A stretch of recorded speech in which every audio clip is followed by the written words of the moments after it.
Mbote, Valentia Radio Liberté Kinshasa, Valentia Canal Congo Télévision, Valentia CCTV la ligue officielle. Merci pour la fidélité Nabino na Tongo na Lelo, na des auditeurs. 5e numéro le dernier à semaine.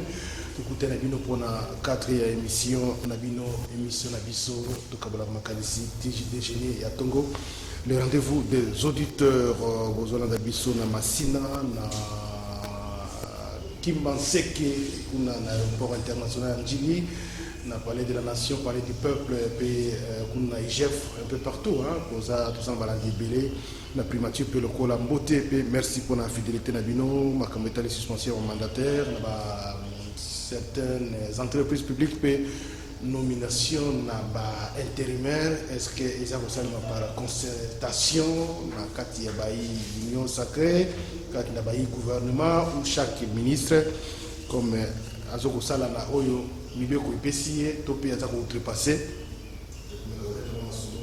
Rendez-vous des auditeurs, na mokona l'Europe désigné. Sauf membre il y a la CENI, oui, date butoir, Oyo assemblée est fixée pendant le 28 juillet.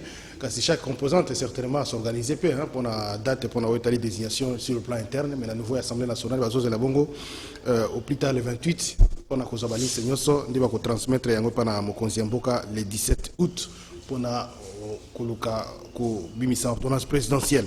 Alors, pour être plus solo, ceux qui m'ont camarade le camarade, tout est tous les va inviter Nabiso Bakota rendez-vous des auditeurs, sa émission et un débat avec Ndeko chaque tongo et Bang Malamu. Ndeko Médard Kakolongo Mbote. Mbote Ndeko Jean Médard Lioso.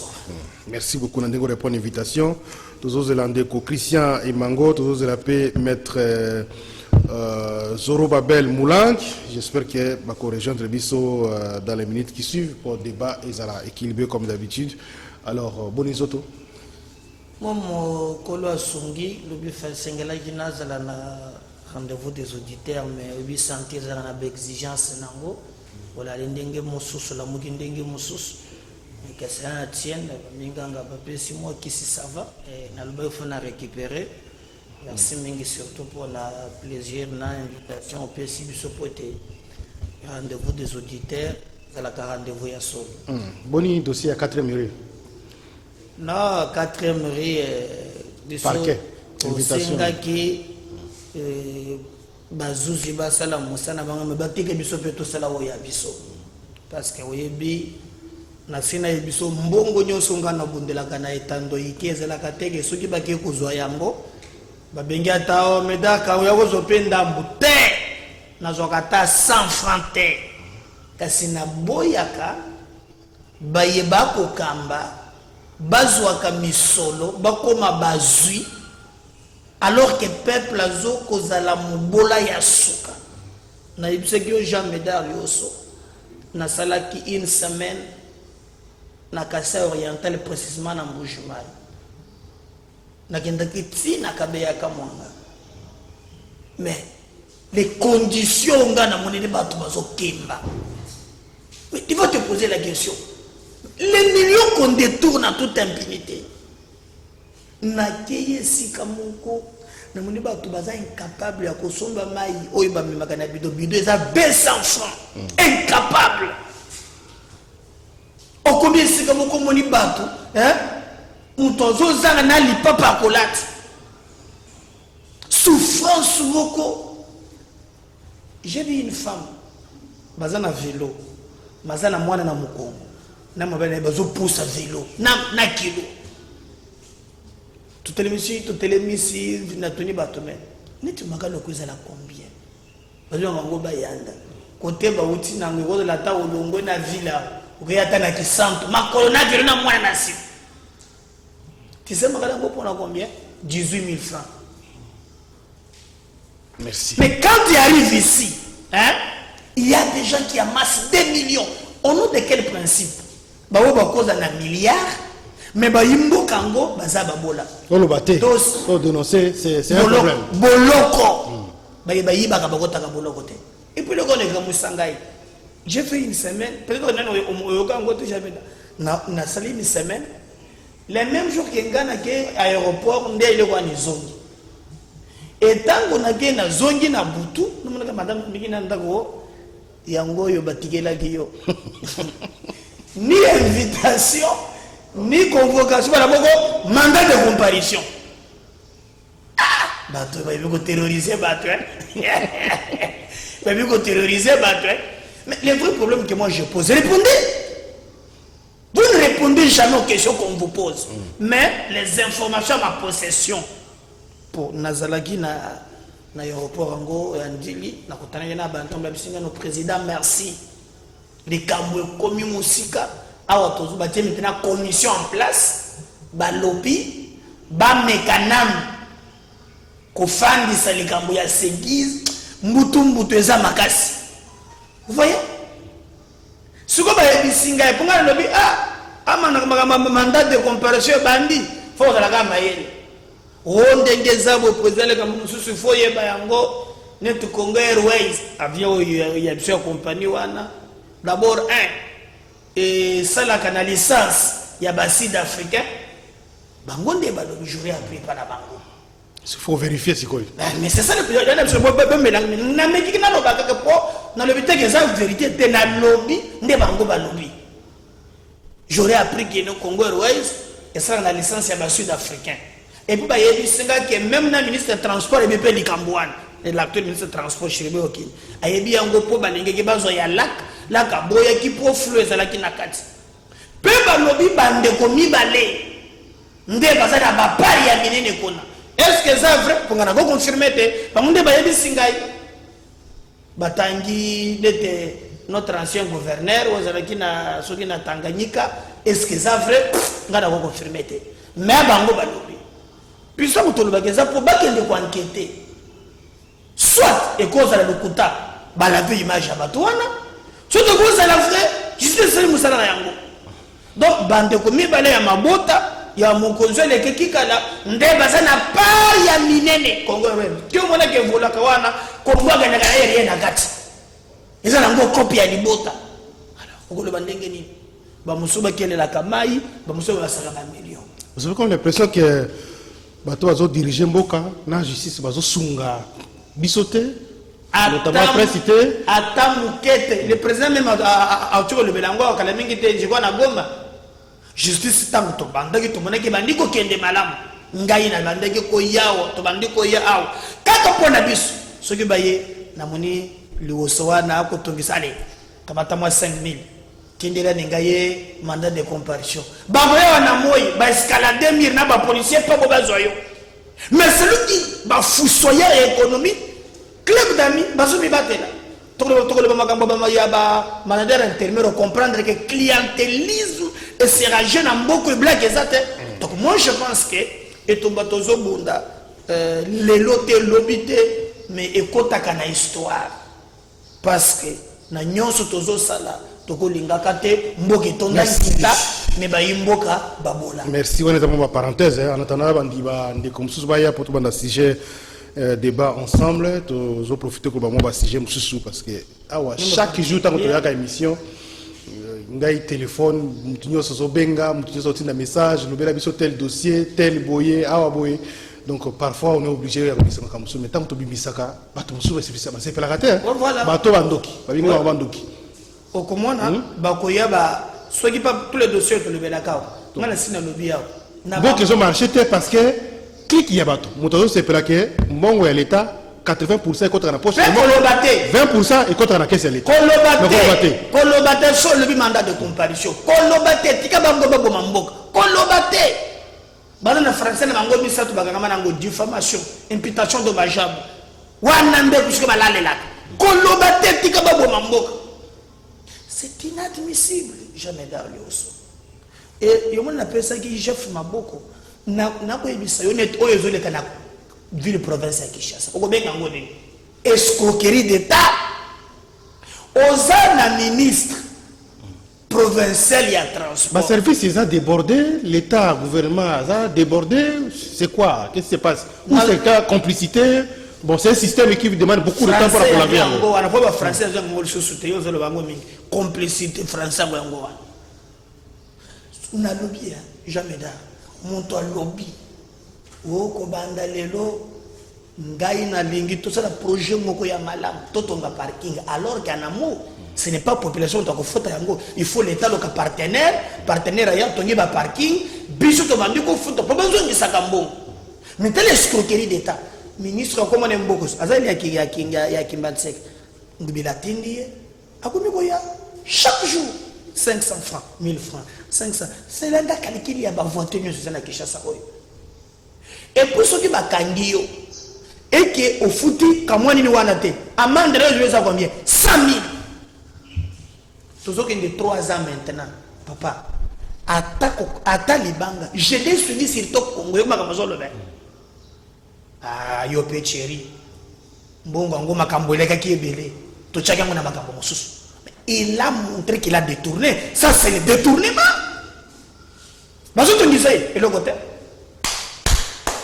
il prend notre namoy na butute il prend azongo na moy l'état qui escroque les quinois qui en parle même l'assemblée provinciale tant que le baka bango ka kutu la kabatu ba mandat de ko ya obagende ko sam qui en parle c'est inadmissible. Alors rapidement hein dossier monsieur ya Kinshasa télévision na yokaki décision ya vice premier ministre de l'intérieur à la suite ya moi désordre magi ya début de semaine avec ma décision ezalaki ya makambo ya contrôle ya mituka ainsi de suite ba pour chauffeur ba salaki grève pour ba keno ba tracasserie l'équipe mais donc ministre VPM intérieur a eu décision notamment ya kolongola ba ujana ba policier ujana hein, parce que bango bazalaki pe parmi bato bazo semer désordre tracasserie dans zela c'est une bonne nouvelle c'est une bonne décision bon, à quoi ça peut changer par rapport à comportement de la situation ba ujana oui on peut parler dans ce sens-là nzela surtout kumba katomona kandi ba trakasaka nzela mais ba salaka mubulu mingi ezali unité moko ba ibisenga général ka soka monto a créer yango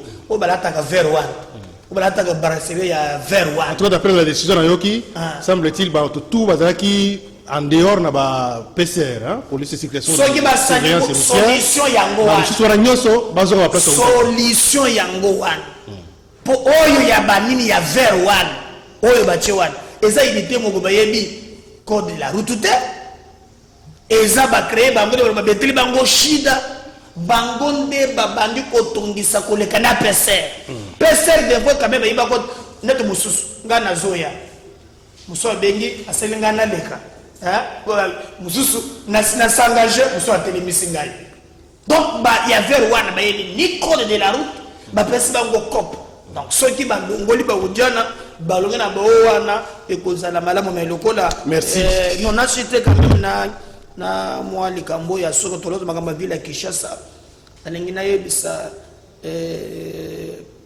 bande ko ngai ya IDPS na ba opo baza ebele na assemblée provinciale baza soki 11 soki combien que bayeba que Kinshasa zekufa responsabilité na bango ezali ndeko Jean Médard lioso babengaki ngai nazalaki kutute musika balobi yaka omona makambo ezoleka awa na commune ya Kinshasa soki ozo avenue du marché kabinda croix rouge kitega ozo matakuna wenze moko bo ezalaki wana papa ifo yokama wa batindi ba policier beta biloko buka donc ba mama batandi maputa ko mikulela na se Félix ezande boye na ye na komi wana naza kutuna bilidi motema esali ngai pasi nalobi nakosoka kaka boye te fo nakoma na commune ya Kinshasa namona bourgmestre nayebisa ye soki kokamba bato eza boye Jean Médard na commune ya Kinshasa quelques manœuvres bourgmestre ayambi ngai natuni monsieur le bourgmestre vous pensez que ngobile bokangi zandwa 35 000 personnes bazoteka te botika taba wenza pene to bazoteka bolandi ba mama oyo bobuki est-ce que position le batate que mama kanga biloko cha pembeni babuki en compte wo ngobile ngo ezanga te ngobile moto atininga kini bopeto na tali na kati ya commune ya Kinshasa soki okotwana masuba ezoleka boyi place dans les tonnes masuba ezoleka en face ngomba etelemi kini bopeto za kuna te. Je pense que je vais demander à Yebisa, si c'est toi ou c'est le bourgmestre là, Botika, Maman, Genouana, Basala Moussana Bango, na niveau de la commune, Yakishas. Merci beaucoup. Code des agents publics de l'État. C'est quand même important, il faut que l'on mais avec le temps, il faut changer le comportement. Ils ont la dirigeant, ils ont la modèle, exemple. Nous avons considéré comme bibliothèque, papa Nabiso Darwezi. Ils ont les solo, tant que vous avez une période de par exemple, na Bongi, la République centrafricaine, mission officielle. Mais, tous nous tout cas, dans les bungo, ils ont même Nabiso, tout une ambassade, Nanzela, Toyoki, policier. Ils ont permis de faire siffler, papa. Chauffeur na biso telemi tobi to sali nini awa chauffeur bani komi tuna to sali nini na nzela mais ba policier ba temi na nzela te comme pa na biso za ba temi na nzela bango ba fani pembeni batali ka mutu kana biso pa ba cible yango chauffeur na biso pe a hésité te ayemba la moko pembeni akasi soki problème nini papa mama azaki mokonzi asisi na bato mosusu ayemba leme verrier abi mutu kana yo memi ba étranger ozo kumba siko vitesse boy soko sali accident. La conséquence, c'est que éviter de créer problème pour l'emboka. Il faut diminuer la vitesse de la malembe. Hein? Code, on a bangi, il y a un trafic avec le solo. Chauffeur peut yoki, balongo na barrière, ba keizela, a diminuer la vitesse, azo kene malembe, ti ba komi. Mais na Congo et pas la biso kuna. Attends, policier, abeti bango ba komi ya aussi mana mituka. A éviter qu'on a tenir à l'état. Hein? Valeur wana, pe chauffeur peut ça. Donc on va vraiment il faut tout ça la même émission avec Désiré Mozi et les autres, on va en parler plusieurs fois prochainement à rendez-vous des auditeurs. Comportement yabiso un de Chrisa Imango. Comment j'espère que vous avez un sujet particulier rapidement tout le sujet de prévoir dans mon collège suspension au mandataire et puis nomination est-ce que vous avez la concertation ou bien c'est chaque ministre ou les autres à la boutique quelque part puis désignation de membres il y a Seni à votre sujet. Moi commentaire mon cœur pour le comportement il y a biso congolais. Le comportement de l'autorité na biso est-ce que pour mes affaires peut-être pour bakonzi baza modèle T yango biso peut côté na kati ou biso ne toujours même bakonzi ko ça biso zo ça la population assez.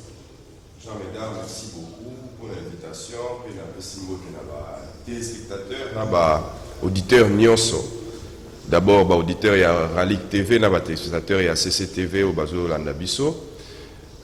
Comportement dans l'ensemble, je pense que ba barambisi ya banda opola na mutu. Biso to banda kopola na mutu des populations à landi oyebi ke soki na présidence batikala ki kokanga mutu azoyiba te na ebité ministre ni alingaka salango na ebité agent public ni alingaka salango tango la présidence moyibe bandi batu nyonso balobi soki bango kuna bazoyiba biso pe photo yiba mukolo mususu ngapesi ba appréhendanga déjà pas ba agent ya police.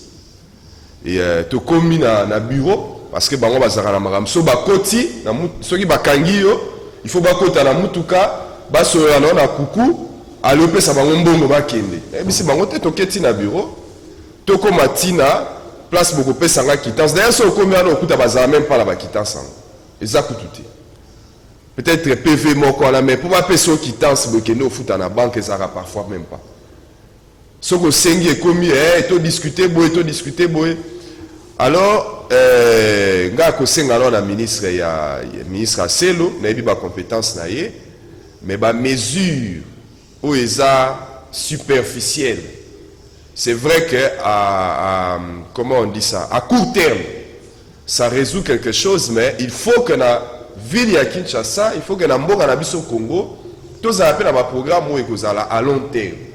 Tout ça va bilo côté poto qui moi makelele salami to réagir 2 jours après tous sont dans la même situation parce que tant bachaka ba ujala na nzela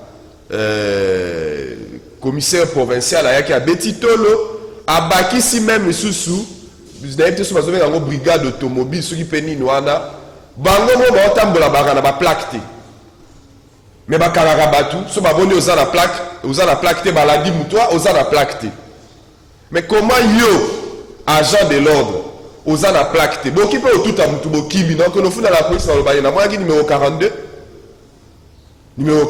mutu sous pas côté numéro 42 à se faufiler bon à côté na kati à la police ben on sera pas identifié bango moko bazala ba plaque mais bakara bata ba plaque bango moko so bazo tambola ba autorité à cause de contresens mais ce que la population est face à la nuit mais ce que l'autorité a ça rappelle à la nuit donc ma mesure oyo en particulier surtout pour la circulation ma mesure oyo le ministre Aselo azui moi je pense que peut-être à court terme et qui peut résoudre la situation encore tracasserie quitte. Encore faut-il savoir ce qui peut m'embouteillage et qu'on quitte en même temps. Mais où est-il les années? Makambo, il y a que policiers a terminé en zéla ou violer code de la route. Il faut aller interpeller. Et comment Mambouakala, Mambokanyo c'est ça la maïs soutée. Si quoi et comment aux roulé à vive allure au lekisi kilométrage est prévu pour Nanzela wana yoko tout yo kende na yo pas appareil moko ezawana et flashé kaka et zui plaque et nous avons un autre problème. J'ai suivi commissaire provincial là général Kassongo qui dit que y a longola yepé a longola ba plaque ya ba mitukaba. Imaginez un peu yé commissaire à lobby ngapela longola ba plaque. Journaliste ici écoute mais makambo saluer les discussions mais ça t'habité là il a longola na code donc au moment là mutu reconnaître infraction en direct il va saluer l'autre côté à reconnaître infraction en direct c'est-à-dire que bato ba longola ka moi j'ai un tas de plaques na bureau là oh comment oh tant que longoli mutu plaque code de route ils ont prévu que longola mutu plaque il y a aucune infraction. Il y a code de la route, oh yo koko zala, na mesure il y a vraiment la plaque. Et ça prévu ce camarade ce que vous appréhender au même na bureau et puis il y a quelque futa amende naïe. Molongo les plaques en vertu de quoi? Entre temps molongo les mutu plaque wana akimit, aki a touti mutu. To go retrouver mutu wana ndeni. Hier pourquoi zo soulever problème à lobby mais ba problème il y a ba plaque oyo. Ba tu misus que tu te retrouveras ba adresse na bangote. Il y a un problème avec l'administration. Il faut que tu renforces côté administration parce que la plupart des gens à sombi mutuka abandi de côté mbolana mutuka wana mais à sali na limitation ti ça veut dire non à sali te que mutuka wana comme yaye en cas de problème j'ai suivi le général Kassonga lobby accident moko ça je crois la rond point ngaba boy ti le mukolo camion wana ba retrouver plaque na yiti ba retrouver yiti c'est dit plaque na yé ils ont correspondre na adresse à Zalagati. Il y a un problème au niveau de l'administration. Ministre de l'Intérieur a eu ma décision. Parce que véhicule est parmi les éléments où il peut identifier mutu. Plaque wana kaka. Il peut identifier mutu. Les autres vont dans la ville à Kinshasa. Mutu ala la muki na tonga lobi na lingi sunda côté na longwe a na ki okota kuna. A signaler la communauté alors que c'est prévu dans les textes. Que ceux qui ont déménagé, il faut que la commune les a l'informer. Ndako pe oke kokota. Bailleur a coupé ça même pas. Contrat. Non, relevez-moi comme la commune. Et ça, il faut foutaka, loyer. À couper sauter. Donc, on change d'adresse comme ça d'une maison à une autre. Tout est baraté.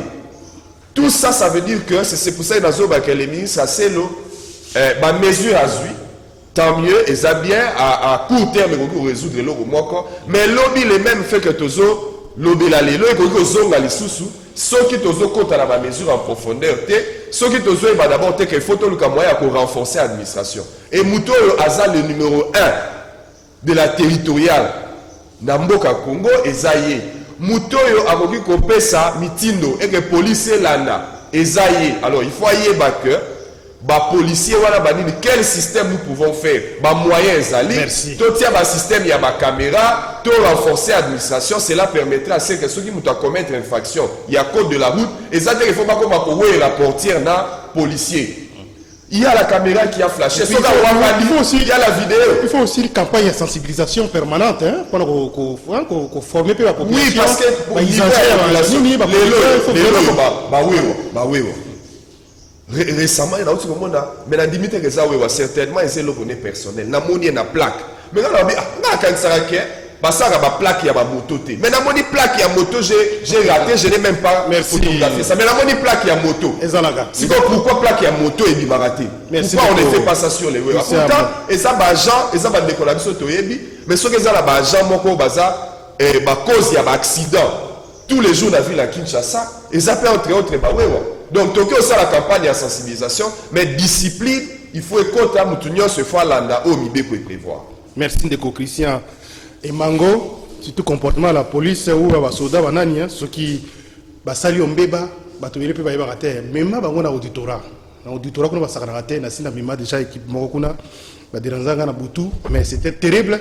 bah officier wana ba policier tala boye vraiment. bazaka Boye officier vraiment. akoya kosenga ngai pardon boye. et puis nakendeki na retirer plainte wana mpona sauver bango kuna balimisa bango te somoni policier omoni soldat aviole mibeko aviole badroit na yo mema na auditorat ozala bapreuve na yo solution komonana kuna kutu bajuridiction baauditora militaire eleki kutu la cour civile parce que là on ne blague pas wana ozala officier ozala lani te donc basakanaka te bon souvent peut-être bacongolais bayebaka te tobandaka kolela o tel major abotolinga boye o général kasongo asalinga boye mais tomimaka bango na bajuridiction te voilà un peu donc justice eza wana soki ozali lésé omemi bango kuna dossier suspension ya mandataire Médard Kakolongo na yango banda wana c'est vrai ezalaki décision prise na conseil des ministres lelo certains ministres bakomi koappliquer yango parce qu'il était question chaque ministre sectoriel azwa décision appliquer yango mpona rapport ya IGF asalaki ebele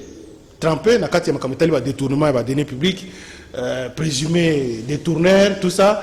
Alors il faut enquête engagée, mais entre-temps, il faut des décisions administratives. Mais tout le monde va comme cause là. Donc j'ai fait tout le monde va changer au CC, Monsieur Sonini, il pas quitté Bézaïni. FPI, Kuna, donc un peu partout va changer. Mais l'inquiétude est un peu hein, na katia politique. Comme ça, mais tout ça na katia coalition, tout ça na katia solo. Est-ce que makamongo sur les Canadiens il y a concertation où chaque ministre a libre est-ce qu'on désigne na ndenge kanisi? Bamususu bazala département bazala entreprise ya kolongola te donc bakoma ko se contacter ka baninga bazosala. Donc il y a un peu désordre organisé et voulu donc ils allaient participer mawa parce que tout occupé oyebi biso net ba Médard Kakolongo et tomba to bondela ngo tomba ya valeur yango mona kangai mabe e uta wapi bazala kate pona kobeta maboko parce que vous regardez Jean Médard Diosso biso de soutenir IGF to encourager IGF a commettre na suka et aza peine soutien na biso mais le lenge bazali ko procéder na côté la ba intérimaire wana loi yango moko ezali ko régir ba entreprise publique wana elobi ndenge nini en cas ya likambo le directeur le plus ancien doit être d'âge yo monto comme DG intérimaire ce qui est vraiment que makambo ya mubeko base l'intérimaire allez-y na OCC c'est du clientélisme donc procédure sengele qui batia ba intérimaire one ezalité ça se règle au téléphone et il y a 2 ou 3 personnes les hommes forts qui organisent des ordres là voulu organiser. Sacré. Oui. Nous ne voulons pas. On a connu l'histoire où avec Kabila c'était des Minako, des Néhémie et consorts qui se croyaient le tout puissant, qui arrangeaient tout, sort les lots au yango. Aujourd'hui, nous. Et puis, Mandé de la Gaïa 5 ans renouvelable en Balamoko. Tout ce qui est déjà en 2022. En 2023, année électorale. Comment poser la Gaïa à intérimaire? On a même ambassadeur. Mandat sur le président de la Koussila. Nanou, depuis que nous avons fait ce caché, ce qui 13. Les gens attendaient que le président, dans le cadre de la réunion sacrée, allait directement dans la nomination de mandataire définitif. Qu'elle nous ramène copie à la ministre parce que, au FPI, dans le comité de gestion de la bâtiment provisoire, les informations comme Linga Balobi, le dossier de l'IGF. C'est lui qui est maintenant là, au bâtiment intérimaire Balobi, c'est lui qui coordonnait les cabinets, il a quitté. Donc, nous ne pouvons pas qu'il y ait.